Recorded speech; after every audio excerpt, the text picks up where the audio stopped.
လူတယောက်ဟာချမ်းသာကြွယ်ဝမှုကိုမတောင်းခဲ့ပဲပညာကိုပဲတောင်းခဲ့ပါတယ်။ဒါကြောင့်သူကကမ္ဘာအမျက်ဆုံးဘုရင်ဖြစ်လာခဲ့တယ်။သူ့နာမည်ကဆိုလိုမွန် King David ရဲ့သား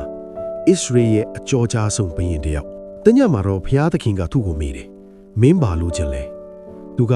ချမ်းသာမှုတွေမတောင်းဘူး။အာဏာလည်းမတောင်းခဲ့ဘူး။လူတွေကိုမှန်မှန်ကန်ကန်စီရင်နိုင်ဖို့ပညာပေးပါလို့ပဲတောင်းခဲ့တယ်။ဒီနေ့မှာမိခင်တယောက်ကလေးတယောက်အခုလာတောင်းဆိုကြတယ်။ဆိုလိုမွန်ကကလေးကိုခွဲလိုက်လို့ပြောလိုက်တဲ့အချိန်မှာတကယ်မိခင်ကမခွဲပါနဲ့လို့အော်လိုက်တယ်။အဲ့ဒီအချိန်မှာသူသိလိုက်တာကသူမသည်မိခင်အစ်စ်ပဲဆိုပြီးအမိန့်ချလိုက်ပါတယ်။သူ့ပညာကြောင့်နိုင်ငံတော်တိုးတက်လာခဲ့တယ်။ဖျားเจ้าကြီးလည်းဆောက်ခဲ့ပါသေးတယ်။ကမ္ဘာအနှုတ်ကလူတွေသူ့ပညာကိုလာလေ့လာကြတယ်။ဒါပေမဲ့နောက်ဆုံးမှာ